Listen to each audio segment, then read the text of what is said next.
నమస్తే, welcome to సాక్ష్యం news. 2 రోజుల ఢిల్లీ పర్యటనకు వెళ్లిన లోకేష్, జగదీప్ ధన్ఖర్ తో పలు అంశాలపై చర్చించిన లోకేష్ వెంట రామ్మోహన్ నాయుడు, పలువురు ఎంపీలు.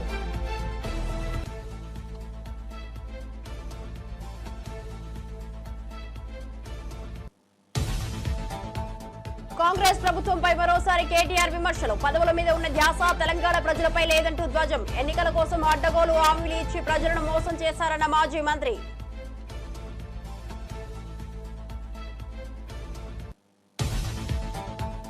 కేసీఆర్, జగన్ నా ఫోన్ ట్యాప్ చేయించారు. రేవంత్, చంద్రబాబు విచారణను వేగవంతం చేయాలన్న షర్మిల. తన వ్యక్తిగత సంభాషణలు దొంగచాటుగా విన్నారన్న షర్మిల. ఇది వ్యక్తిగత గోప్యతకు, ప్రజాస్వామ్యానికి ప్రమాదకరమని వ్యాఖ్య. ఇంతటి దుర్మార్గమైన చర్యలకు పాల్పడతారా అని ప్రశ్న. రేవంత్ రెడ్డిని కలిసిన బ్రహ్మోస్ ఎయిర్ స్పేస్ ప్రతినిధి బృందం. బ్రహ్మోస్ ఎయిర్ స్పేస్ సంస్థను విస్తరించాలని కోరిన సీఎం. ఇప్పటికే హైదరాబాద్ లో డిఫెన్స్ కు సంబంధించిన వివిధ సంస్థలు, దేశంలో పెట్టుబడులకు తెలంగాణ అనుకూలమన్న సీఎం. డీటెయిల్ చూస్తే, జూబ్లీహిల్స్ నివాసంలో ముఖ్యమంత్రి రేవంత్ రెడ్డిని బ్రహ్మోస్ ఎయిర్ స్పేస్ ప్రతినిధుల బృందం మర్యాదపూర్వకంగా కలిసింది. BrahMos MD and CEO doctor Jayateerth R Joshi, Hyderabad executive director Surampudi Sambasivaprasad, DRDL director GS Srinivasamurthy ఈ సమావేశంలో పాల్గొన్నారు. హైదరాబాద్ లో బ్రహ్మోస్ సంస్థను విస్తరించాలని సీఎం సూచించారు. హైదరాబాద్, బెంగళూరు డిఫెన్స్ కారిడార్లుగా అభివృద్ధి చేసే అవకాశం ఉందని తెలిపారు. ఇప్పటికే నగరంలో అనేక డిఫెన్స్ సంస్థలు ఉండటం పెట్టుబడులకు అనుకూలతను సూచిస్తోందని అన్నారు. బ్రహ్మోస్ సంస్థ విస్తరణకు ప్రభుత్వం నుంచి పూర్తి సహకారం అందిస్తామని హామీ ఇచ్చారు. ఈ భేటీలో మంత్రి శ్రీధర్ బాబు కూడా పాల్గొన్నారు. ప్రతినిధులు సీఎం సూచనలపై సానుకూలంగా స్పందించారు.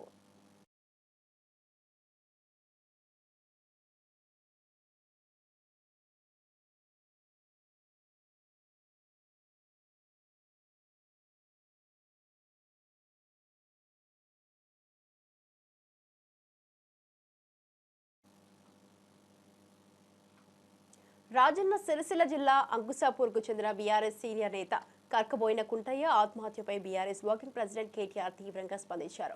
కుంటయ్య భౌతిక కాయానికి పూలమాల వేసి నివాళులర్పించిన అనంతరం మీడియాతో మాట్లాడిన కేటీఆర్, కాంగ్రెస్ హయాంలో పోలీస్ స్టేషన్లో సెటిల్మెంట్ కేంద్రాలుగా మారిపోయాయని మండిపడ్డారు. తమ నేత కుంటయ్య తన భూమిని కాంగ్రెస్ నేత కబ్జా చేశాడని ఫిర్యాదు చేయగా పోలీసులు తనపైన కేసు బనాయించి వేధించడంతో అతడు ఆత్మహత్య చేసుకున్నాడని ఆరోపించారు. సివిల్ మ్యాటర్లో పోలీసులు జోక్యం చేసుకుని సెటిల్మెంట్ చేయడం సమాజానికి ప్రమాదకరమన్నారు.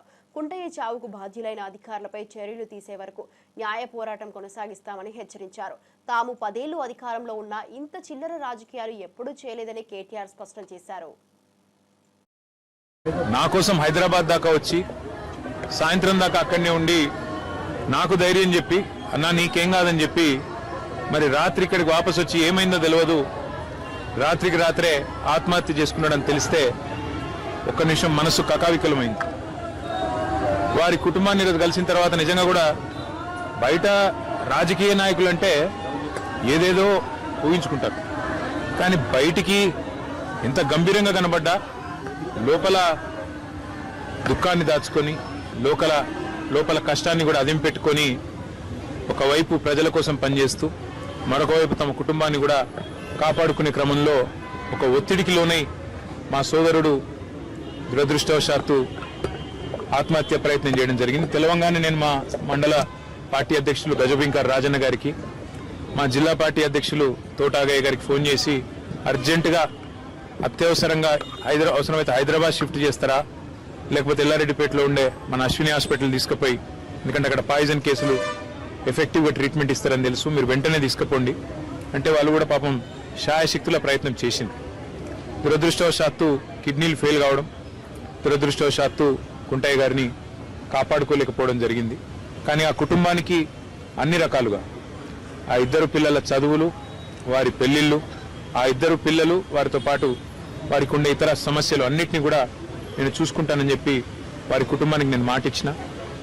ఒక ఎమ్మెల్యే గారు పోతే ఆ కుటుంబానికి ఎట్లా అండగా ఉన్నామో ఈరోజు మా కుంటయ్య గారికి కూడా, ఆ కుటుంబానికి కూడా అదే స్థాయిలో, పూర్తి స్థాయిలో అండగా ఉంటాం. వారు మాకు ఇచ్చిన వారి సహచర్యం కానీ, వారు మాతో పాటు కలిసి గడిపిన సమయం కానీ, అదేవిధంగా వారు పార్టీకి చేసిన సేవలు కానీ ఇవన్నీ దృష్టిలో పెట్టుకుని ఆ కుటుంబానికి మొత్తం బీఆర్ఎస్ పార్టీ జిల్లా నాయకత్వం మొత్తం అండగా ఉంటుంది. సత్తెన సత్తెనపల్లిలో జరిగిన పర్యటన సందర్భంగా వైఎస్ఆర్సీపీ అధినేత జగన్ కోసం భారీగా కార్యకర్తలు తరలివచ్చారు. జిల్లా నలుమూలల నుండి వచ్చి జెండాలు పట్టుకుని నినాదాలతో వాతావరణాన్ని వేడెక్కించారు. జగన్ వాహనం వచ్చిన వేళ జనం ఉద్వేగానికి లోనయ్యారు. ఆయనను చూసేందుకు పెద్ద సంఖ్యలో మహిళలు, యువత రోడ్డుపై క్యూ కట్టారు.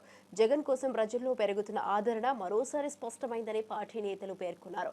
స్థానిక నాయకులు, కార్యకర్తలు ఈ పర్యటనను విజయవంతం చేయడానికి భారీ ఏర్పాట్లు చేశారు. సభా ప్రాంగణం జనసంద్రంగా మారింది.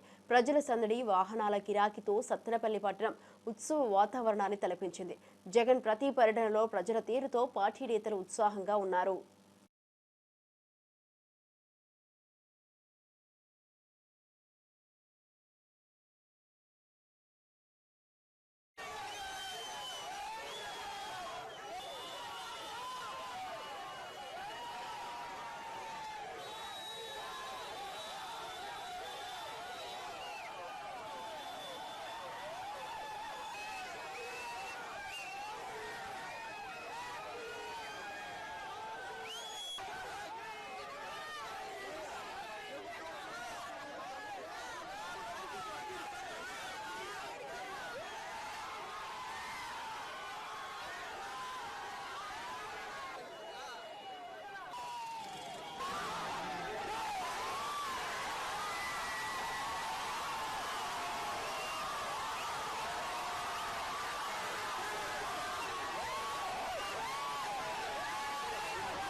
కుప్పంలో మహిళా శిరీషపై జరిగిన దారుణ ఘటనపై సీఎం చంద్రబాబు ఆదేశాలతో ప్రభుత్వం స్పందించింది. బాధితురాలికి ఆదుకుంటూ కడా ప్రాజెక్టు డైరెక్టర్ వికాస్ మర్మాత్, టీడీపీ నాయకులు కలిసి 5 లక్షల రూపాయల చెక్కును అందజేశారు. మున్సిపల్ పరిధిలో 50 సెంట్ల భూమిని కేటాయించినట్లు అధికారులు తెలిపారు. సంఘటన తెలిసిన వెంటనే సీఎం చంద్రబాబు, హోంమంత్రి ఎమ్మెల్సీ కంచర్ల శ్రీకాంత్, స్థానిక నాయకులు ఆమె కుటుంబానికి తోడుగా నిలిచారు. ఇక శిరీషకు ధైర్యం చెబుతూ ప్రభుత్వ సహాయ కార్యక్రమాలు కొనసాగుతున్నాయి. బాధితురాలికి న్యాయం జరిగేలా చర్యలు తీసుకుంటామని అధికార వర్గాలు హామీ ఇచ్చాయి. ఈ ఘటనపై టీడీపీ ప్రభుత్వం తీవ్రంగా స్పందించిన తీరు ప్రజల్లో విశ్వాసాన్ని కలిగిస్తోంది.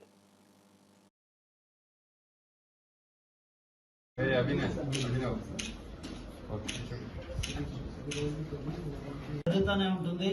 వీళ్ళందరూ కూడా కుప్పం ప్రాంతంలో వడ్డీ వ్యాపారులు కూడా మేము ఈరోజు హెచ్చరిస్తున్నాం. మీ ఇష్టానుసారంగా 10 రూపాయల వడ్డీ, మీటర్ వడ్డీలు తీసుకొని పేదవాళ్ళ యొక్క నిస్సహాయతనే ఈరోజు వాళ్ళు సొమ్ము చేసుకునే విధానం అనేది చాలా దారుణం. ఇది దీనికి సీరియస్ గా కూడా ఖండిస్తూ గౌరవ ముఖ్యమంత్రి గారు వెంటనే స్పందించి నేరుగా శిరీష గారితో మాట్లాడడం, గౌరవ హోంమంత్రి గారు ఆమెను పరామర్శించడం, అదేవిధంగా మొత్తం తెలుగుదేశం పార్టీ నాయకులందరూ కూడా ఆమెకు మద్దతుగా పోయి ఆమెను పరామర్శించడం, ఈరోజు గౌరవ కడా పీడీ గారు ఎన్నో రకాలుగా ఈరోజు వాళ్ళకి ఏమేమి విధంగా మనం సహాయం చేయాలనే విషయాల గురించి కూడా ఈరోజు నిర్ణయం తీసుకోవడం జరిగింది. గౌరవ ముఖ్యమంత్రి ఆదేశానుసారం 5 లక్షల రూపాయలు ఫిక్స్డ్ డిపాజిట్ లో పిల్లల కోసం వేయమని చెప్పి ఇప్పుడే చెక్ కూడా ఇవ్వడం జరిగింది. అదేవిధంగా ఆమెకు భూమి కూడా విలువైనటువంటి భూమి మున్సిపాలిటీలో 50 సెంట్లు కూడా ఇచ్చేదానికి అసైన్మెంట్ కమిటీ వాళ్ళు కూడా ఆదేశాలు ఇప్పుడే మన గౌరవ పీడీ గారు తెలియజేశారు. ప్రభుత్వం నారా చంద్రబాబు నాయుడు గారు ఒక ఆడబిడ్డకి అన్యాయం జరిగితే ఏ రకంగా ఇమీడియట్ గా ప్రభుత్వ అధికారులు ఏ రకంగా చర్యలు తీసుకుంటారనే దానికి ఉదాహరణ నిన్న ఉదయం నుంచి కూడా హాస్పిటల్ వాళ్ళకి చెప్పి ఆమె. ఏపీ మంత్రిగా నారా లోకేష్ ఢిల్లీ పర్యటన కొనసాగుతోంది. బుధవారం ఉదయం ఉపరాష్ట్రపతి జగదీప్ ధన్కర్తో ఆయన సమావేశమయ్యారు. రాష్ట్ర అభివృద్ధికి సంబంధించిన పలు కీలక అంశాలపై లోకేష్ ఉపరాష్ట్రపతితో చర్చించినట్టు సమాచారం. ఈ భేటీలో కేంద్ర మంత్రి పెమ్మసాని చంద్రశేఖర్, ఎంపీలు లావు శ్రీకృష్ణ దేవాలయాలు, సాన సతీష్, బైరెడ్డి శబరి పాల్గొన్నారు. రాష్ట్రానికి ప్రత్యేక ప్రాజెక్టులు, నిధుల విడుదల, కేంద్ర సహకారం తదితర విషయాల్లో చర్చలు జరిగాయి. లోకేష్ ఢిల్లీ పర్యటనలో ప్రధాని మోదీతో సహా పలువురు కేంద్ర మంత్రులతో సమావేశాలు జరగనున్నట్లు సమాచారం. ఇక రాష్ట్రానికి కేంద్రం నుంచి మెరుగైన మద్దతు రావడానికి ఈ పర్యటన తోడ్పడేలా ఉందని విశ్లేషకులు భావిస్తున్నారు.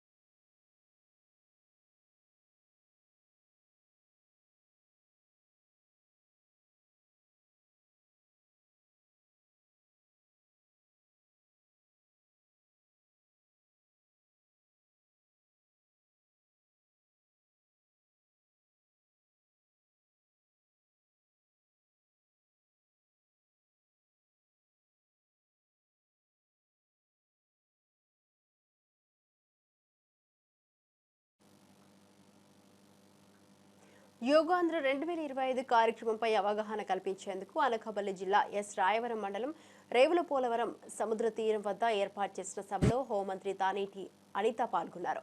ఈ సందర్భంగా ఆమె మాట్లాడుతూ యోగా ప్రతి ఒక్కరి జీవన శైలిలో భాగంగా మారాలన్నారు. ఆరోగ్యకరమైన జీవితం కోసం యోగాను ప్రతిరోజు అభ్యసించాల్సిన అవసరం ఉందని చెప్పారు. యోగా శారీరక మానసిక స్థితుల మెరుగుదలకు దోహదం చేస్తుందన్నారు. ప్రభుత్వం ప్రతిసారి యోగాకు ప్రోత్సాహం ఇస్తోందని యోగాంధ్ర కార్యక్రమం ద్వారా ప్రజల్లో ఈ విషయంపై అవగాహన పెంపొందించనున్నట్లు తెలిపారు. ప్రతి ఒక్కరూ రోజు కొంత సమయం యోగాకు కేటాయించాలని సూచించారు. కార్యక్రమంలో పలువురు ప్రజాప్రతినిధులు, అధికారులు, స్థానిక ప్రజలు పాల్గొన్నారు. ఒకసారి షోల్డర్స్ రొటేషన్ చేస్తామండి. చేతులు భుజం మీద పెట్టుకోండి. చేతులు ముందు మోచేతులు కలపండి. మోచేతులు కలపాలి.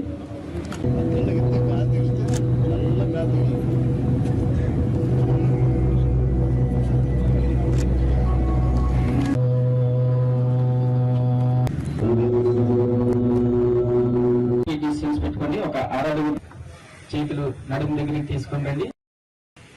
శ్వాస తీసుకుంటూ పూర్తిగా తల భాగాన్ని పూర్తిగా వెనక్కి తీసుకుని వెళ్ళండి. బెండ్ చేయాల్సి ఉంటుంది. శ్వాస తీసుకోండి. శ్వాస విడిచిపెడుతూ తలని కుడి పక్కకు వంచండి. శ్వాస తీసుకుంటూ మళ్ళీ నిటారుగా ఇన్హేల్ చేసి రైట్ నోస్ట్రిల్ నుంచి ఎక్స్హేల్ చెయ్యు. మళ్ళీ రైట్ నోస్ట్రిల్ నుంచి ఇన్హేల్ చేసి లెఫ్ట్ నోస్ట్రిల్ నుంచి ఎక్స్హేల్ చేయు. ఇలా 3 టైమ్స్ చేద్దాం.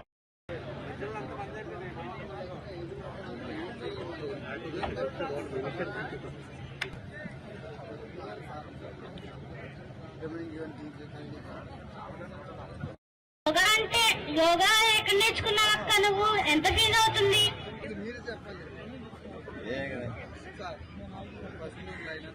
వరకు అభివృద్ధి గురించి, సంక్షేమం గురించి ఆలోచించే నాయకులను చూసాం. కానీ మీ ఆరోగ్యం గురించి, మీ కుటుంబ ఆరోగ్యం గురించి కూడా ఆలోచన చేసి మన వ్యవస్థ ఆరోగ్యంగా ఉంటేనే మన దేశం ఆరోగ్యంగా ఉంటుందని నమ్మిన వ్యక్తిగా నరేంద్ర మోడీ గారు 10 సంవత్సరాల నుంచి కూడా ఇంటర్నేషనల్ యోగా డే సెలబ్రేట్ చేయడమే కాకుండా ఈ 11వ ఇంటర్నేషనల్ యోగా డేని మన ఆంధ్రప్రదేశ్ రాష్ట్రంలో ఏర్పాటు చేయాలని మన గౌరవ ముఖ్యమంత్రిని అడిగిన వెంటనే మన గౌరవ ముఖ్యమంత్రి గారు మనందరి మీద ఉన్న నమ్మకంతో ఓకే చేసి, అలాగే సార్ నేను పెడతానని చెప్పి ముందుకు రావడమే కాకుండా ఈ రోజు విశాఖపట్నాన్ని వేదికగా మార్చడం అనేది నిజంగా ఉత్తరాంధ్ర ప్రజలుగా మనందరూ కూడా ఒక గర్వంగా భావించాలి. ఎందుకంటే ఇంటర్నేషనల్ యోగా డే అంటే జూన్ 21వ తారీఖున ప్రపంచం మొత్తం కూడా ఈ రోజు విశాఖపట్నం వైపు చూసే పరిస్థితి. ఈ రోజు సుమారుగా అది Guinness book of world record అన్నది పక్కన పెడితే ఈ రోజు ప్రతి ఒక్కరి ఆరోగ్యం ముఖ్యం అని చెప్పి మనకున్న 24 గంటల్లో మనం ప్రతి ఒక్కదానికి ఒక గంట వెచ్చిస్తాం. కానీ మన గురించి మనం చేసుకునే ఒకే ఒక గంట, మన గురించి మనం నిర్వహించుకునే పని ఒకే ఒక గంట యోగా. 45 నిమిషాలు యోగా మీద దృష్టి పెడితే మనకి 100 సంవత్సరాల ఆయుష్ మనమే తీసుకొచ్చే పరిస్థితి కనిపిస్తా ఉంది. ఎందుకంటే యోగా అనేది మన జీవితంలో భాగం అవ్వాలి. ఎందుకంటే యోగా అన్నది ప్రపంచానికి మన భారతదేశం ఇచ్చిన ఒక గిఫ్ట్. భారత్ పాకిస్తాన్ మధ్య కాల్పుల విరమణకు అమెరికా మధ్యవర్తిత్వం లేదని, అది భారత్ తీసుకున్న స్వతంత్ర నిర్ణయమేనని భారత రాయబారి విక్రమ్ మిస్రీ స్పష్టం చేశారు. ప్రధాని నరేంద్ర మోదీ ఈ విషయాన్ని అప్పటి అమెరికా అధ్యక్షుడు డొనాల్డ్ ట్రంప్కు క్లారిటీగా వివరించారన్నారు. ఇక భారత్తో వాణిజ్య చర్చల కారణంగా కాల్పుల విరమణ జరిగినట్లు ప్రచారం అవుతున్నప్పటికీ ఈ నిర్ణయం భారత్దే అని విక్రమ్ మిస్రీ అన్నారు. సార్వభౌమత్వం, భద్రతా ప్రయోజనాలను దృష్టిలో పెట్టుకుని భారత ప్రభుత్వం ఈ నిర్ణయం తీసుకుందన్నారు. की फोन पर बात हुई. बातचीत लगभग 35 मिनट चली. 22 अप्रैल को पहलगाम आतंकी हमले के बाद राष्ट्रपति ट्रंप ने फोन पर प्रधानमंत्री मोदी को शोक संवेदना प्रकट की थी और आतंक के खिलाफ समर्थन व्यक्त किया था. उसके बाद दोनों लीडर्स की ये पहली बातचीत थी. इसलिए प्रधानमंत्री मोदी ने राष्ट्रपति ट्रंप से ऑपरेशन सिंदूर के बारे में विस्तार से बात की. प्रधानमंत्री मोदी ने राष्ट्रपति ट्रंप को स्पष्ट रूप से कहा कि 22 अप्रैल के बाद भारत ने आतंकवाद के खिलाफ कार्रवाई करने का अपना दृढ़ संकल्प पूरी दुनिया को बता दिया था. प्रधानमंत्री मोदी ने कहा कि 6-7 मई की रात को भारत ने पाकिस्तान और पाकिस्तान ऑक्यूपाइड कश्मीर में सिर्फ आतंकी ठिकानों को ही निशाना बनाया था. भारत के एक्शन बहुत ही मेजर्ड, प्रिसाइस और नॉन एस्केलेटरी थे। साथ ही भारत ने यह भी स्पष्ट कर दिया था कि पाकिस्तान की गोली का जवाब भारत गोले से देगा। 9 मई की रात को उपराष्ट्रपति वैंस ने प्रधानमंत्री मोदी को फोन किया था। उपराष्ट्रपति वैंस ने कहा था कि पाकिस्तान भारत पर बड़ा हमला कर सकता है। తిరుమల శ్రీవారిని తెలంగాణ రాష్ట్ర మంత్రి లక్ష్మణ్ కుమార్ మంగళవారం దర్శించుకున్నారు. ఉదయం వీఐపీ బ్రేక్ దర్శనం సమయంలో ఆలయంలో ప్రవేశించి స్వామివారి మంగళ దర్శనం పొందారు. దర్శన అనంతరం రంగనాయకుల మండపంలో అర్చకులు ఆశీర్వచనం ఇచ్చారు. ఇక మంత్రి వెంకట కుటుంబ సభ్యులు, అధికారులు కూడా ఉన్నారు. రాష్ట్రం శాంతి, అభివృద్ధి, ప్రజల సుఖ సంతోషాల కోసం తల నమూనాను సమర్పించారని మంత్రి తెలిపారు. భక్తుల నడక, దారుల అభివృద్ధిపై తాను టీటీడీ అధికారులతో చర్చించారని తెలిపారు. ఇక తిరుమలలో భక్తుల రద్దీ కొనసాగుతోంది. రాష్ట్ర కేబినెట్ మంత్రిగా ప్రమాణ స్వీకారం చేసి 21 తారీఖు నా ఆఫీసు ఛార్జ్ తీసుకున్నటువంటి మా అఖిల భారత కాంగ్రెస్ పార్టీ, మా రాహుల్ గాంధీ గారి నాయకత్వం, మా ప్రియతమ నాయకులు గౌరవనీయులు పెద్దలు రేవంత్ రెడ్డి గారి నాయకత్వం లోపల రాబోయే రోజుల్లో తెలంగాణ ప్రజలకు ఇచ్చినటువంటి 6 గ్యారంటీ పథకాలకు ఆ స్వామివారు అమ్మవారు ఆశీర్వదించి చల్లగా చూడాలి, ప్రజలకు ఇచ్చిన మాట అమలు చేసేంతటి శక్తి మాకు ఇవ్వాలని చెప్పి ముఖ్యమంత్రి వర్యులు వారి నాయకత్వాన్ని, మంత్రిగా నాకు కూడా పూర్తి ఏదైతే ధైర్యాన్ని, ఆశీర్వాదాన్ని స్వామివారి ఇవ్వాలని చెప్పి మనస్ఫూర్తి కోరుకుంటూ ఆ స్వామివారికి ప్రతి సంవత్సరం మేము స్వామివారి దగ్గరికి వస్తాం. ఈరోజు గొప్పగా చాలా సంతోషం ఏంటంటే మా సామాన్య కాంగ్రెస్ పార్టీ కార్యకర్త నేను ఈరోజు రాష్ట్ర క్యాబినెట్లో సోషల్ వెల్ఫేర్ మినిస్టర్గా, అదేవిధంగా ఎస్టీ మినిస్టర్గా, మైనార్టీ కార్పొరేషన్, ఇవన్నీ 4 వెల్ఫేర్ స్కీమ్స్ సంబంధించినటువంటి మినిస్టర్ క్యాబినెట్లో అవకాశం రావడం అనేది నా అదృష్టంగా భావిస్తున్నాను.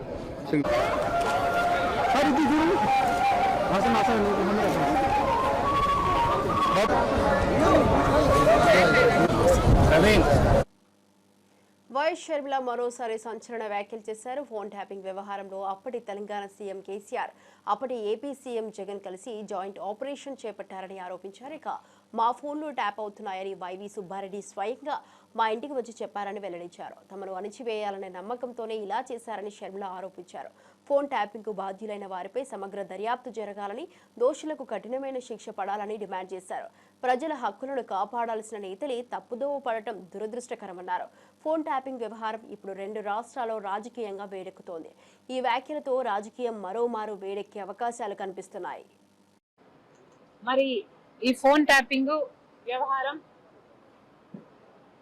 తెలంగాణ ముఖ్యమంత్రి, ఆంధ్ర ముఖ్యమంత్రి కలిసి చేసిన జాయింట్ ఆపరేషన్ లేకపోతే ఇది షేర్డ్ ఇన్ఫర్మేషన్ నాకు తెలియదు, కానీ ఒక మాట అయితే స్పష్టంగా అర్థమైంది. అదేమిటంటే ఫోన్ ట్యాపింగ్ జరుగుతుంది. ఎంతమంది మీద జరుగుతుందో నాకు తెలియకపోయినా నా ఫోన్ ట్యాప్ అవుతుంది, నా భర్త ఫోన్ ట్యాప్ అవుతుంది, నా దగ్గర వాళ్ళ ఫోన్లు ట్యాప్ అవుతున్నాయి అన్న విషయం నాకు చాలా చాలా స్పష్టంగా అర్థమైంది. అసలు మా ఫోన్లు ట్యాప్ అవుతున్నాయి అనే అంశాన్ని నిజానికి నిర్ధారించింది వైవి సుబ్బారెడ్డి గారే. స్వయంగా వైవి సుబ్బారెడ్డి గారే హైదరాబాద్ లో మా ఇంటికి వచ్చారు. మా ఇంటికి వచ్చి మా ఫోన్లు ట్యాప్ అవుతున్నాయి అన్న అంశం నిర్ధారిస్తూ మా ఫోన్లు ట్యాప్ చేసిన ఒక కాన్వర్సేషన్, ఒక ఆడియో కాన్వర్సేషన్, వాళ్ళు ఫోన్ ట్యాప్ చేసిన కాన్వర్సేషన్ నాకే వినిపించారు. వైసీపీ మాజీ మంత్రి అంబటి రాంబాబు పల్నాడు జిల్లా సరిహద్దులో పోలీసులతో తీవ్ర వాగ్వాదానికి దిగారు. తన వాహనం, కార్యకర్తల వాహనాలను అడ్డుకుంటున్నారని ఆగ్రహం వ్యక్తం చేశారు. బ్యారికేడ్లను తొలగించాలని డిమాండ్ చేసిన అంబటికి పోలీసులు సహకరించలేదు. దీంతో స్వయంగా బ్యారికేడ్లను పక్కకు నెట్టి వాహనం ముందుకు తీసుకెళ్లారు. ఈ ఘటనతో అక్కడ ఉద్రిక్తత నెలకొంది. పోలీసులు ఎందుకు అడ్డుకుంటున్నారంటూ అంబటి ప్రశ్నించారు. ఇది ప్రాధాన్యత కలిగిన ప్రదేశమా? ఎలాంటి నిషేధాజ్ఞలు జారీ అయ్యాయో వివరించాలన్నారు. వైఎస్ఆర్సీపీ నేతలు, కార్యకర్తలు పోలీసుల తీరుపై ఆందోళన వ్యక్తం చేశారు. అధికార దుర్వినియోగంగా చూస్తున్నామని విమర్శించారు. మరోవైపు పోలీసులు మాత్రం శాంతి భద్రతల దృష్ట్యా చర్యలు తీసుకుంటున్నామంటూ సమర్థించుకుంటున్నారు.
తెలంగాణ సీఎం రేవంత్ రెడ్డికి బీజేపీ ఎమ్మెల్యే రాజాసింగ్ వినతి పత్రం ఇచ్చారు. రాష్ట్రంలో గోశాలల నిర్మాణం, గోవుల పరిరక్షణకు కమిటీ ఏర్పాటు చేస్తున్నందుకు సీఎం రేవంత్ కు ధన్యవాదాలు తెలిపారు. తాను కూడా ఆ కమిటీలో సభ్యుడిగా అవకాశం ఇవ్వాలని కోరారు. గోవుల పరిరక్షణ కోసం ప్రత్యేక పోలీస్ టాస్క్ ఫోర్స్ ఏర్పాటు చేయాలని విజ్ఞప్తి చేశారు. ఇక గోమాతను కాపాడే విషయంలో ప్రభుత్వం తీసుకుంటున్న చర్యలను స్వాగతిస్తున్నానని, తాను కూడా అందులో భాగం కావాలనుకుంటున్నానని తెలిపారు. గో రక్షణపై తన నిబద్ధతను మరోసారి ప్రజల ముందు ఉంచారు. టాస్క్ ఫోర్స్ని నిర్మించండి. ఎవరైనా ఇల్లీగల్గా ఆవులు, ఎద్దులు, దొడలు మన తెలంగాణకి ఈ స్లాటర్ హౌస్కి కటింగ్కి తీసుకొని వస్తే వాళ్ళకి పట్టుకోవాలి. అదే ఆవులు, అదే దొడలు, అదే ఎద్దులు మీరు కట్టిన మోడలైజ్ని షిఫ్ట్ చేయాలి, అక్కడ షిఫ్ట్ చేయాలని నేను కోరుతున్నాను. అదేవిధంగా ఒకవేళ అది ఒక మంచి టాస్క్ ఫోర్స్ టీం గౌరక్షణ గురించి మీరు తయారు చేస్తే దానికి ఒక సభ్యుడిగా మా కూడా పెట్టాలని నా ఒక నివేదిక. పార్టీని పక్క పెట్టండి. ఎందుకంటే ఎన్నో సంవత్సరాల నుంచి గౌరక్షణలో మేము ఆల్రెడీ పనిలో ఉన్నాము. చాలా వరకు గౌరక్షణ గురించి చాలా వరకు కార్యకర్తలు పని కూడా చేస్తున్నారు. లీగల్గా మేము కూడా మీకు సపోర్ట్ చేయడానికి మేము రెడీ ఉన్నాము. కానీ దీనిపైన కూడా దృష్టి పెట్టాలని నా ఒక నివేదిక. అదేవిధంగా తెలంగాణలో మున్సిపల్ కార్పొరేషన్ నుంచి చాలా వరకు స్లాటర్ హౌస్ నడుస్తున్నాయి. అదే స్లాటర్ హౌస్లో ఇల్లీగల్గా ఎద్దులు, ఆవులు, దొడలు నైట్ పూట కట్ చేసి మన తెలంగాణ నుంచి మాంసాన్ని వేరే వేరే రాష్ట్రాలకి కానీ వేరే వేరే దేశాలకి కానీ ఎక్స్పోర్ట్ అవుతుంది. దానిపైన కూడా దృష్టి పెట్టాలని రేవంత్ రెడ్డి గారికి నా ఒక నివేదిక. 8 వసంతాలు సినిమాలో శుద్ధి అయోధ్ర పాత్ర తనకెంతో ప్రత్యేకమైందని నటి అనంతిక పేర్కొన్నారు. ఈ చిత్రంలో నటించడం తన అదృష్టంగా భావిస్తున్నట్టు ప్రీ రిలీజ్ ఈవెంట్లో చెప్పారు. ఇక డాన్స్, మార్షల్ ఆర్ట్స్ చిన్నప్పటి నుంచి అలవాటు అయినా స్టేజ్ పై మాట్లాడటం మాత్రం భయంగా ఉంటుందని నవ్వుతూ పంచుకున్నారు. ఫణీంద్ర నర్శెట్టి దర్శకత్వంలో హనురెడ్డి, రవితేజ దుగ్గిరాలతో కలిసిన ప్రధాన పాత్రలు నటించిన ఈ చిత్రం ప్రేమ, మార్షల్ ఆర్ట్స్ నేపథ్యంలో రూపొందింది. జూన్ 20న విడుదలకు సిద్ధమవుతున్న ఈ సినిమా తనకు నటిగా ఎంతో కొత్త అనుభవాన్ని ఇచ్చిందని అనంతిక చెప్పింది. ప్రేక్షకుల ఆదరణను ఆశిస్తూ సినిమా విజయం సాధించాలని ఆకాంక్షించారు. టాలెంట్ అయినా చిన్నప్పటి నుంచి అలానే నేర్చుకున్నా. కానీ ఇలా మైక్ పెట్టుకుని మాట్లాడడానికి నాకు చాలా భయం ఉంది. I'm still improvising. And so Telugu కూడా మేబీ తప్పుగా వచ్చేటువంటి అవకాశాలు ఉన్నాయి. బట్ పర్వాలేదు. Yeah, so please forgive me if I talk something wrong. Yeah, thank you. And so I would like to thank you, Amma, first. And చిన్నప్పటి నుంచి ఒకసారి నేను లేచి నిలబడండి. So nice, so sweet of her. I think ఇన్ని విద్యలు నేర్పించిందంటే చాలా గొప్ప విషయం అమ్మ. Great, salute you. చిన్నప్పటి నుంచే చాలా అమ్మ సపోర్ట్ చేస్తున్నావు. అది ఇంట్లో అయినా, నాకు చెల్లి కూడా ఉంది.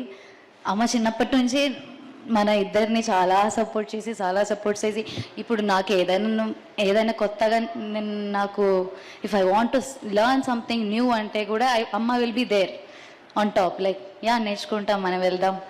సో అమ్మ లైక్ ఐ థింక్ ఇప్పుడు okay, so I think you are the like strongest beautiful women I know. And ఈ జర్నీ అయితే నాదే, కానీ the strength behind in it, it's all yours. Thank you so much అమ్మ, I love you so much, so much. And sir, my Guru, thank you so much for believing in me. ఈ నెల 21న విశాఖలో జరగబోయే అంతర్జాతీయ yoga day కార్యక్రమం Guinness world రికార్డులో నిలవనుందని Vizianagaram MP Kalisetti Appalanaidu తెలిపారు. దాదాపు 5 లక్షల మందితో నిర్వహించే ఈ యోగా ప్రదర్శన ప్రపంచ దృష్టిని ఆకర్షించబోతోందన్నారు. ఈ సందర్భంగా ఎంపీ తిరుమల శ్రీవారిని దర్శించుకున్నారు. ఆయన్ని ఏపీ ఎన్జీఓ రాష్ట్ర అధ్యక్షుడు విద్యాసాగర్, ప్రధాన కార్యదర్శి రమణ కలిసి ఉన్నారు. బుధవారం వీఐపీ ప్రారంభ విరామ దర్శన సమయంలో స్వామివారి సేవలో పాల్గొన్నారు.